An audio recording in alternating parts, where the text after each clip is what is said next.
All right, everybody, welcome back to the number one television program in the history of the entire universe. I am Brian Lee Durfee, author of The Forgetting Moon, The Blackest Heart, and The Lonesome Crown, all three books published by Simon & Schuster's Saga Press. Today, I'm going to be reviewing George R.R. Martin's A Dance with Dragons. This is book number 5 in his Song of Ice and Fire series. Came out in 2011. So it's been out for a while. Before we get to the actual review, let's talk about the aesthetics of the book, the cover and the maps and whatnot, because you know I love graphic design and cover illustration. So, you know, this is the hardcover. It's very elegant. I really like it. It got a nice little wraparound look to it. On the inside, we've got maps galore. Everywhere there's maps. There's maps. I bet you there's 20 different types of maps in here. I mean, every time I turn a page, there's another map. They just never end. And then if that wasn't enough, in the back, there's probably, let me count here. I bet there's 60 pages just of the appendices with the character list. All the characters in the book are listed here. About 60 pages. And this is a vast, enormous fantasy series. I mean, my God. So the cover looks good. On the hardcover version, very nice. The paperback version, okay, now let me talk about this. People, I mean, this we got to talk about this. So the paperback version, it looks pretty much like the hardcover, whatever. But what we've got here is this paperback is a little more worn out than most of my paperbacks get. And that's because, you know, I went to Vegas over the weekend and stayed at a resort. The Marriott Marquis Resort. It's fucking amazing. I loved it. But I stayed at the pool. This was a Vegas relaxation trip, and I stayed at the pool. I wanted to take a book to read at the pool. I took this one, and I read it at the pool, and so it got all dog-eared and things. And you know, I keep thinking, but I wrote my name on magic marker, and I wrote my name there on magic marker, thinking, well, if I lose the book, let's say I misplace it or someone steals it at the pool, well, someone will obviously see Durfee and they will turn it in to the lost and found or whatever happens at these places, and then I'll get the book back. That's why I wrote black ink on one side and pink ink on the other side. But now that I'm thinking about this and how it was going to save my book, if my book ever got lost, I realized I'm starting to see the holes in the plan. I mean, it was a shithouse idea to begin with. So anyway, let's talk about this book. Enough about me and my pool party. Anyway, I'm getting old. A pool party to me is 6 hours of sitting under an umbrella reading a Game of Thrones book. There were hot women all over that pool, and I didn't even notice one of them. I was busy doing other things. Anyway, okay, all right. This video is going to get so downvoted by everybody because I've not even talked about the book yet. But I don't even really know what to say about the book. So, I mean, because once I finished the book, and this is the third time I've read it, and I've watched the television show, I think, about 4 times now, and I like the television show.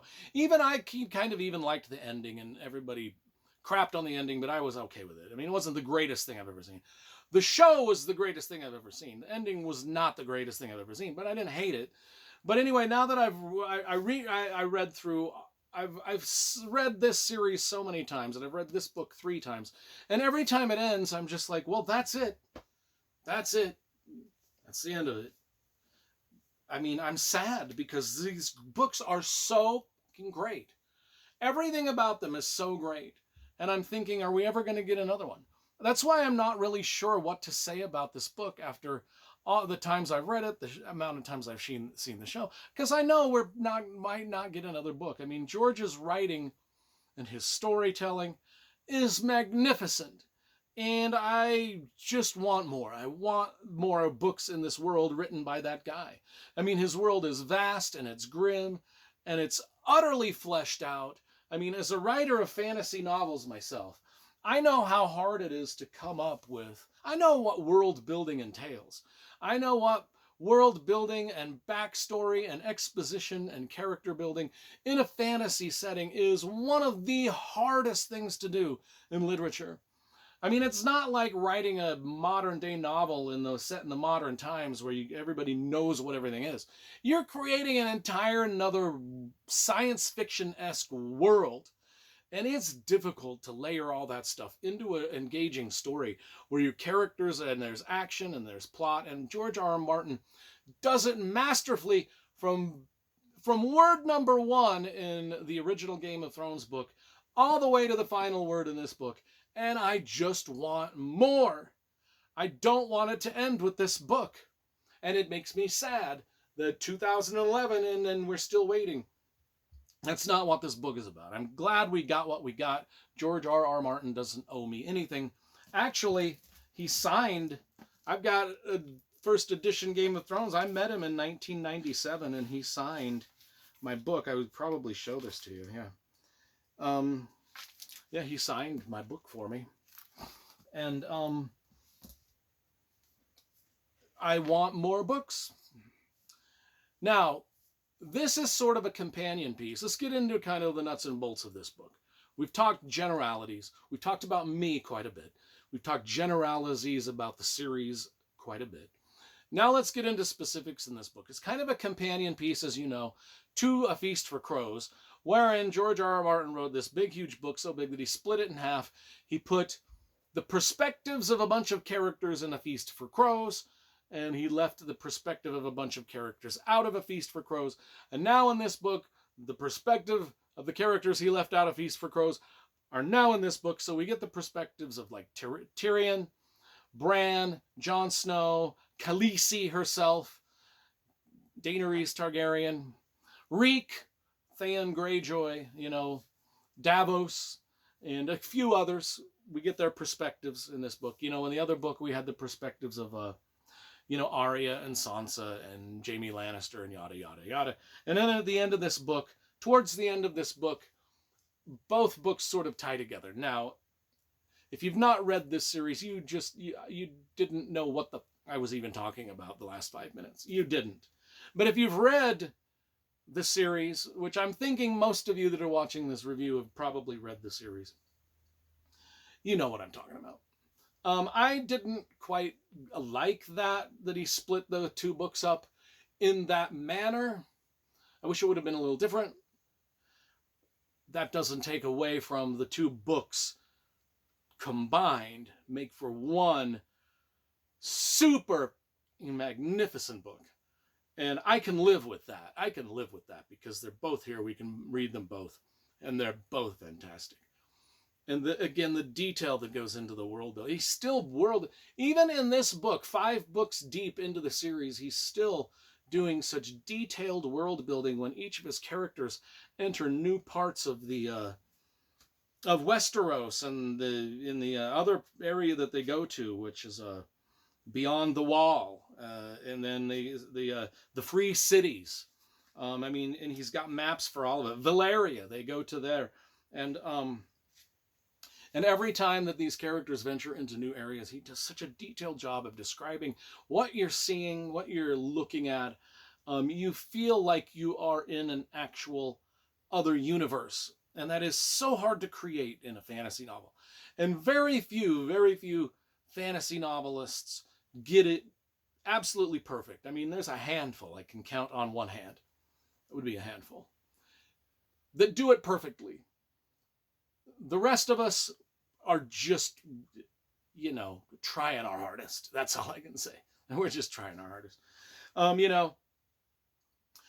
In the aftermath of a colossal battle, Daenerys Targaryen rules with her 3 dragons as queen of a city built on dust and death. Yes, the dragons have grown. They've flown the coop. They're out wreaking havoc. But Daenerys has thousands of enemies, and many have set out to find her. Well, that's been the plot thread through ever since book 1, and it's still going, and it's a great plot. Fleeing from Westeros with a price on his head, Tyrion Lannister too is making his way east with new allies who may not be the ragtag band they seem. I love Tyrion chapters. It's funny, it's great, it's entertaining. The way he talks to the people that are trying to help him. And you shouldn't trust anybody in Westeros or Valyria, really. And Tyrion knows this. And he's a little bit full of himself in this book, and he's full of himself. He's upset. He's anxiety attacks. He's got depression. This guy's just crazy. In the frozen north, Jon Snow confronts creatures from beyond the wall of ice and stone, the White Walkers, and a whole host of other magical horrors. Anyway, there's a lot of stuff going on in this. The back of this is written pretty good. I actually like the back jacket copy. In a time of arising restlessness, the tides of destiny and politics lead.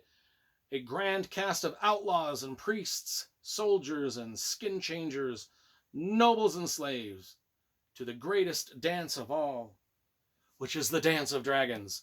Bum-ba-dum-bum-bum. The book is a 10 out of 10. And I enjoyed rereading it for the third time at the pool side in Las Vegas, which was awesome.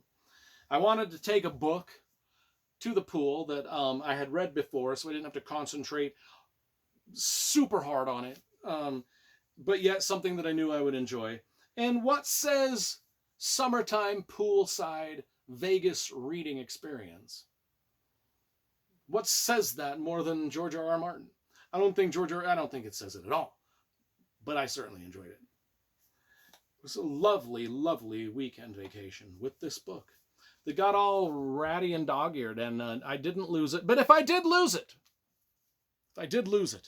it would have been turned into the Lost and Found. And I would have recovered it. Because of course, just by putting Durfee on there, everybody knows who Durfee is. And then I'd get it back. I'd just get it back.